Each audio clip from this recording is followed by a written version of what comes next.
Welcome to Google Weekly. Welcome, my name is Bjorn Berendt, and this is the Google Weekly Podcast, which is part of the AskBG.net network of EdTech services. Never stop learning. This is episode 17, interview with Google's Dana Nguyen, recorded February 21, 2012. Welcome, everybody. I'm very excited about this show. Dana is someone that I've been in contact with, or actually she is my contact at Google through the Google Certified Trainer Program. So I'm excited to have her on the show today. We are going to be talking about the Certified Trainer Program, and we're going to be talking about Chromebooks, which is her newest endeavor that she's been assigned to promote. Before I get into the interview, I want to first talk about some pre-show news.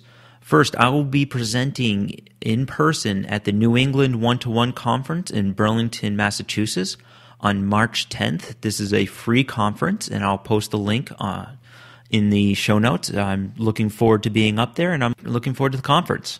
The other thing I want to remind people about is if you are in Vermont, one of my Vermont listeners, please check out vted.org. It's Vermont's Personal Learning Network. That's a new site that I set up to try and grab all the networks that Vermont is having, all the social networks, and put them into one place. So without further ado, let's get on to the interview with Dana. Welcome to the Google Weekly Podcast. And I don't know how to say your last name. How do you say your last name? Nguyen. Nguyen. Okay, my last name is horrible anyway, so I screwed that up for years. So Dana Nguyen, and welcome. And Dana Nguyen, who are you? So I am a product marketing manager at Google, and I focus on education, specifically K through 12 schools and districts and teachers. For the last 3.5 years or so, I've been working primarily on Google Apps for education and helping schools move to Google Apps and learn more. I've also worked with our Google Certified Teacher Program and helped set up the Google Apps for Education Certified Trainer Program. And then more recently, in the past 6 months or so, I've been adding Chromebooks for education onto my responsibilities. And I've been working a lot with schools now looking at Chromebooks as a hardware complement to Google Apps for Education. And very similar ideas, and it's been great. So I like working with the teachers and the administrators in the communities, but also being able to go and meet people at all the different events that we hold and that we attend as a company. Yeah, I had a lot of fun. I went to New York City a few months ago and met you in person and attended one of those Chromebook sessions. So that was a great experience for me. Now I know you from the becoming a Google Certified Trainer. Do you want to talk a little bit about that program? Just a quick one. Sure. Yeah. So we set up the sister program, the Google Teacher Academy and the Google Certified Teacher Program about, I guess it's 6 years ago now, in 2006. And that was kind of just when Google was starting to have products outside of search. So that's the same time frame when we started having Google Docs and some of the other tools that are now available in the Google Apps Suite. And we wanted to showcase all of those different tools to teachers, and that's kind of where the Google Teacher Academy came about. But as Google Apps got more sophisticated, we realized that we wanted to have a program that was a bit more focused on specifically Google Apps in the classroom. So Docs and Sites and Gmail and Calendar and all that good stuff. And the Google Teacher Academy was somewhat limited because we could only invite so many people to come onto our campus and be able to host this event. So we wanted something that was a little bit easier to kind of get people into the program. So the Google Apps for Education Certified Trainer Program was intended to find people who were experts in Google Apps, people who could really go out there and talk about Google Apps as if they were, one of us, one of the Googlers that works on the Google Apps team. We were getting lots of requests from schools asking for training, asking if we could come to their conferences and do workshops, and just we were spread a bit too thin to be able to really get to every part of the country. So we wanted to find people who we thought would be good representatives, and people who were both qualified in a technology respect, which is having knowledge of the tools themselves, but also had an education background and a history of delivering training and working with schools and working with teachers. So we're really finding people who would be relevant to the schools and the audiences who would be receiving training. And so that's kind of the purpose of the Certified Trainer Program, was identifying those people, giving them a stamp of approval, and then providing schools an opportunity to find someone like that so that they could get their teachers and students all up and running on Google Apps. Well, I'm happy to be part of the program. I was happy to hear when it started, and I was happy when I completed the exams to actually get my certification. Yeah. And I have actually had this come up, and several people are asking, well, how do you become a certified trainer? What's the first few steps there? Yeah, great question. So I'd say that there's a couple of things to be prepared for if you want to become a certified trainer. We do call a certified trainer. So we are not going to train you. We expect you to come ready to train, which means that you should have some experience training others on Google Apps. So one of the things that we are asking for is for people to have some experience training Google Apps, and even before that, have experience with Google Apps itself. So we do have these 6 exams in place and training materials that if you can get through all of it, you really do become an expert in Google Apps. But we also want to make sure that you're aware of ways that you would actually work with teachers and provide relevant examples and actually make the training interesting for the educator audience. So we're asking, I think, between 20 and 25 hours of doing some kind of training. And that can just be local training with a teacher or other people in your department, or maybe a neighboring school. You could do webinars, you could do in-person training, but really getting a feel for how you actually are going to train people if you go out and become a certified trainer. Another piece of that is the application process. So it requires 2 videos. There's a demo video, which basically we ask you to, in 2 minutes or less, showcase your favorite feature of Google Apps. And so many people choose to do a short screencast and talk through what their favorite feature is, or their favorite kind of tip of Google Apps is. And again, we try and keep that brief, so 2 minutes or less. And then we also require another introductory video now, which will give us a little idea of who you are and what your background is, and why you want to be a part of the program. And there's some other short answer questions on that as well. I'd say the last piece, so you have the training piece of really getting familiar with the tools and training people, and then you've got the kind of video piece, a little bit of a creative part of that application. And then the last piece is getting a bit of experience managing a domain. So while we're not expecting every trainer to be super technical and to know how to sync an Active Directory with Google Apps, you will, as a trainer, be asked some basic questions about the control panel and how to turn things on, and understanding what the different features are in the control panel.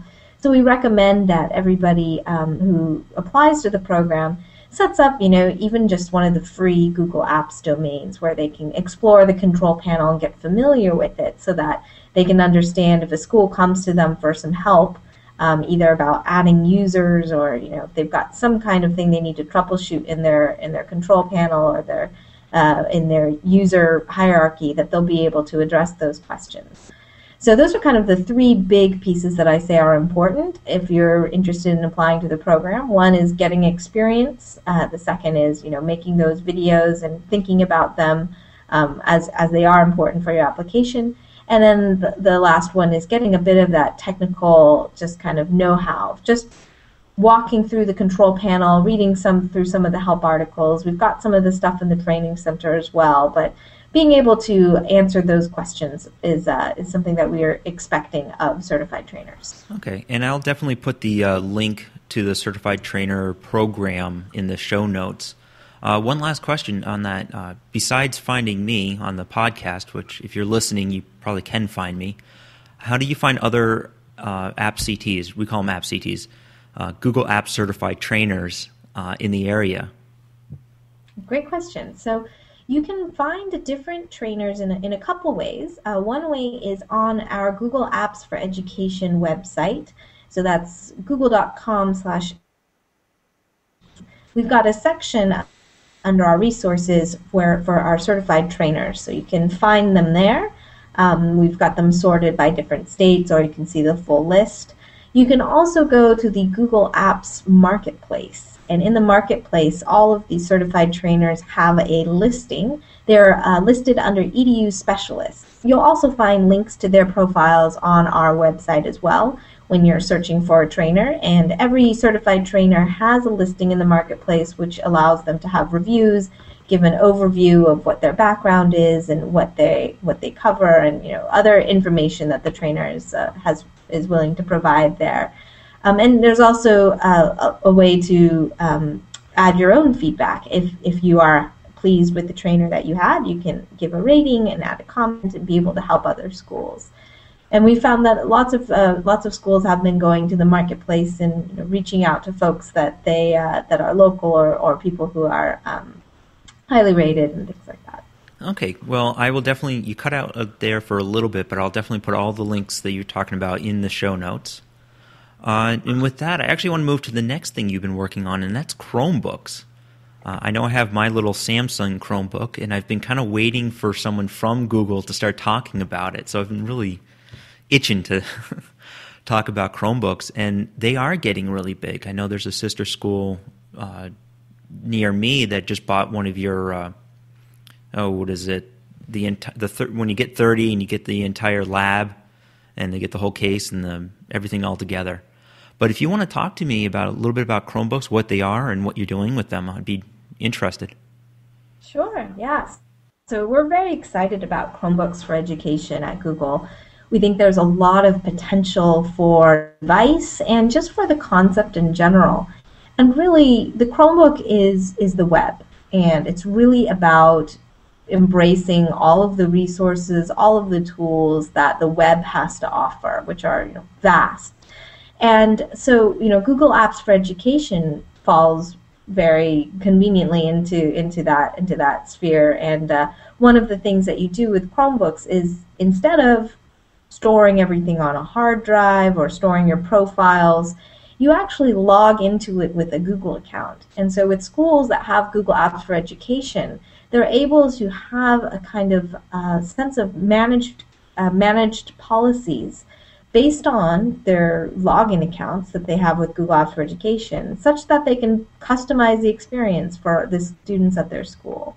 So for example, when I open up my Chromebook, I sign in with my Google Apps account, and I have certain web apps and certain extensions pre-installed because my administrator has already specified that in my policy.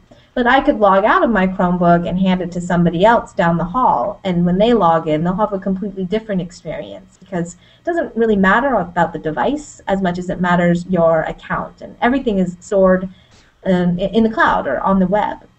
And I think one of the reasons why Google especially is excited about Chromebooks in education are a few things. One is the speed. We're really seeing that schools are enjoying the fast boot up times. It's 8 seconds, just under 8-second boot up time. You can be able to last the whole school day with an 8.5-hour plus battery life. So a lot of schools were telling us that they're seeing less damage to their Chromebooks than what they see with other laptops, because they actually don't have to plug them in as often. So students aren't tripping over power cords. They're not plugging them in a hurry between passing periods, or struggling to get them in right before lunch so you can charge during that time. So that the kind of the speed and longevity of the Chromebook is attractive. And then we also have the simplicity. So when you sign in, it's just 8 seconds. You type in your username and password, and you're ready to go. So a lot of the teachers were complaining to us about their previous hardware experiences where there could be a system update that could take several minutes. There could be, other reasons. The login process itself took 5 minutes, even 6 minutes or so. And by that time, they were finding that the students had lost interest in the devices, that there was different classroom management issues that would come up because some of the devices would be working, others wouldn't, or somebody would be using the wrong device. And with the Chromebook, again, that simplicity of just your account and having everything tied to your account means that you can easily swap out devices. If it doesn't work within 8 seconds, you know that you can just grab a different device and have a student use that. So the kind of simplicity of it on the teacher side, where the teacher isn't acting as the IT help desk, but instead is facilitating, learning on the web, where we really think the direction of technology and education should be going anyways. And finally, sorry, go ahead. No, go ahead. I was going to say I couldn't agree more. Yeah, and I think the last piece that we're really excited about is scaling. So the idea of putting technology in the hands of every student has been a dream of educators and school administrators for a long time. But one of the things that's holding people back, or has held people back in the past, is just the logistics and the management that's happening, that must happen behind the scenes. So if you're looking at deploying 300 or 3,000 or 30,000 devices, the amount of time to re-image every device, to be able to set policies, to do all of that kind of back-end management is really quite time consuming. Whilst with the Chromebooks, again, when you're managing accounts in the cloud or on the web, you don't have to go to every device, and instead you are essentially setting policies from wherever you are. So I can log in from London and be able to set policies for school in California and know that I don't have to go to every device in California. I know that that's going to be pushed out via the web, since as soon as the Chromebook connects to the web, it'll know to what policies it should be taking. So that includes things like pre-installing those different web apps, or blocking them, or being able to restrict your login so that only people at your school apps domain can log in, or you could set it so that they can't sign in as a guest, where they have to be logged into their school account, whereby you can send them via a web proxy and have them be have their content filtered based on their login information. So again, this ability to scale, it makes it a lot simpler. And again, the teacher doesn't have to be that IT support. We're hearing schools that literally just give students the box the Chromebook is in, the students unpack the Chromebook and have it up and running, within a matter of minutes, and they're, the IT department never has to touch it. It can go right from the delivery truck to the student and have them browsing the web and using the different tools that are available immediately. So those are our three main things: is the simplicity, the Oops, I've lost you, Dana. The ability to scale the kind of benefits of the device in the classroom. Okay. Well, I have to say I've certainly actually seen that example. I did a Vermont presentation on Chromebooks in Vermont Fest this past year, and I was up against a whole iPad presentations. And everybody who brought iPads had to bring their own second computer just to get them to work. Me, I gave everybody in my session a Chromebook in the box, sealed in the box, opened it up, and we were working right away. So just the power, just as the technician, that is probably one of my most favorite features, the fact that here you go. Here's the box, get to work. So I thank you. Is there any other cool things that are coming on with Chromebooks? Like, are they coming to desktops anytime soon? There is an initiative that has been announced about Chromebox, which is just kind of a naked device where if you have a monitor and a keyboard and a mouse, then you'd be able to use it. So it's kind of a similar idea where you'd still be able to set policies and have those other benefits, but it's kind of a small box, essentially. We don't have very much other information about it. We did, announce that it was coming, but I don't know very much beyond that. Yeah, I have one lab at my school. It's an older lab that I've actually turned into a kiosk. All it does is just open up to Google Chrome. I've kind of had to do it the back way of, installing a Linux operating system and then Chrome on top of it. But it's been working out great. It's been my most reliable lab within the whole school, and it's the oldest computers too, no less. One last thing with this, what is the price? I'm focused on education, so what is the educational price for Chromebooks? Right, so we've got two different pricing options for schools, and this includes that management capability that I was talking about, whereby you can set policies and set different settings for the groups within your school. And so with a 1 year upfront payment option, you get 1 year of the management capabilities, you get a 1 year advanced replacement warranty, and support from Google, phone support. We actually do have a number that you can call with Chromebooks. And then you get the device, of course, and the hardware. You own that. And that is $449 for the Wi-Fi version, and I believe $529, or it might be $519 for the Wi-Fi plus 3G device. And the Wi-Fi plus 3G device includes 100 megabytes of data per month. It's not enough for you to live off of your data plan, but you can add additional data if you wish. Verizon comes built in. There's also the ability to add a 3G SIM card. We are hearing about some schools who are just buying a handful of 3G devices that they can lend out in the library in case a student wants to be able to take one home, and they've got their own 3G SIM cards that they've set up, or they have the Chromebooks themselves on some kind of data plan. And then that's the 1 year option. And so again, you get the 1 year of support, 1 year of the warranty, and 1 year of the management capabilities. And then if you want to continue the management capabilities and support from Google, it's $5 per device after that per month. So if you wanted to, it does not continue the warranty, but it does continue the phone, email support, and the management capabilities. Now, the other option that we have is a monthly subscription option. It's really more of a payment plan.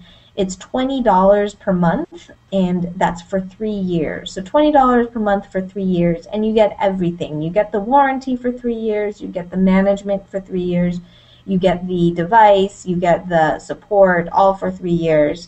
And in that place, you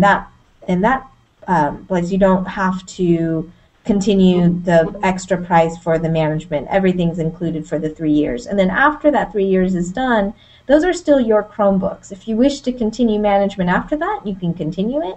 Or if you wish to continue to pay $20 per month, we will send you a brand new set of Chromebooks to use as well. So regardless,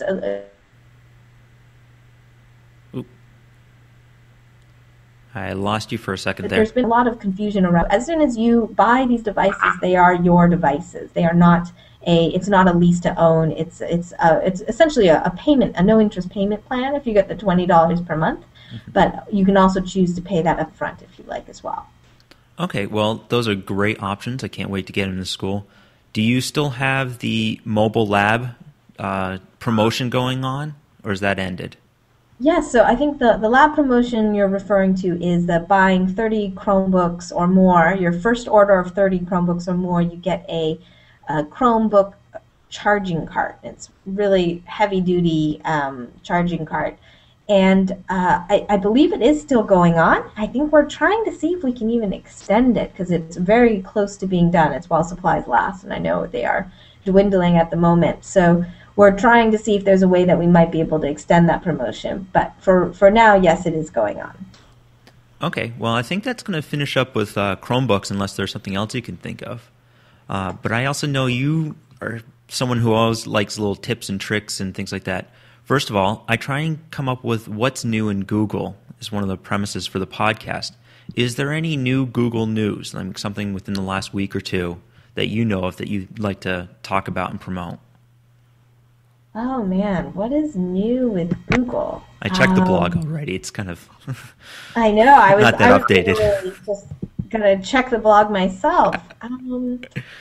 Let's see. Well, this one might be easier for you then, because I have a couple from what's new in Google. I talked about, actually, what's new in Google. I saw from the blog, professors interested in being a visiting faculty member for Google. So there's a research opportunity for university faculty members who want to do a long-term research thing with Google. What else did I see in there? I saw the universities, the application for computer science for high school is also still open and will be open until March 3rd. Jump in if you know about any of these. There's also a new webinar, 32 Ways to Use Google Apps in the Classroom. And that's a recorded webinar by either a Google certified teacher or a Google certified trainer. I have to look at that. I think that one is done by somebody on our Google Apps team, Julia Stiglitz. Oh, okay. So I think she did that one. Well, something that is not that new, but something that did happen within the last month or so is the Google in Education website. That we didn't really have a website before for all of Google in Education. And so we launched a new website, google.com/edu, and there's also a Google Plus page that we have along with that, and is fairly active. So it was like a month ago, but it is something that we're excited about. That's cool. And one last one, and you probably actually have some of these. I do an app of the week from the marketplace, a Chrome app, and a Android app. Do you have any favorites? Oh man, a Chrome, let's see, what is my favorite Chrome app that I have? Well, this isn't actually a marketplace app or a Chrome web store app yet, but it is a really cool website that I recently discovered working with a school in North Carolina called Pixton. Have you heard of Pixton? No, I may have. Pixton? Yeah, and they have a cool thing both for individuals and for schools, and it's a really neat web app that allows you to basically create comic book panels. So it's kind of a really cool tool for if you imagine students wanting to storyboard or create some kind of storyline or any kind of storytelling, digital storytelling. It's a really cool tool for making your own comic strips, which I'm not that artistically talented, and so I like this tool because I can use it. I use it on my Chromebook, and it's really cool. Nice. I'm looking at the website. I'll have to contact them, see if I can't get someone from them to come onto the show, or at the very least, I have a elementary school that I work at on a regular basis. I'll have to introduce it to them. Well, yeah. Thank you very much, Dana, and I hope to continue talking to you on the listserv. Hopefully you're not going to go way too far and get into this Chromebook. I know you've added an extra person to help manage. So thank you very much. Any last things? No, I don't think so. Thanks for having me. Well, thank you very much. Thank you very much, Dana. That was a great interview. I was happy to have you on the show, and I look forward to speaking with you on the AppsCT network. Before I go on, I want to talk about the app exploration part of the website. And I had some pretty cool apps. We talked about a couple that Dana may have known about, but I had some this week. And the first one, from the marketplace, is LucidChart.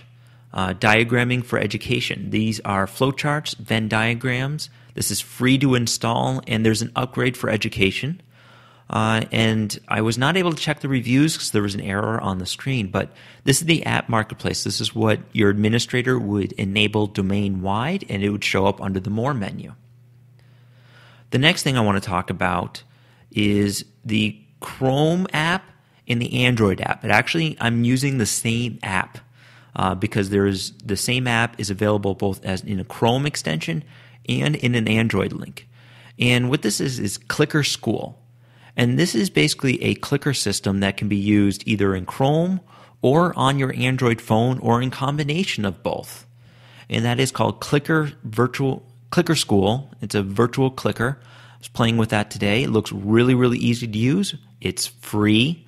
So check that out. If you have Chromebooks in your school, you can use them as a clicker with ClickerSchool. And on to the Universal Design for Learning section of the website.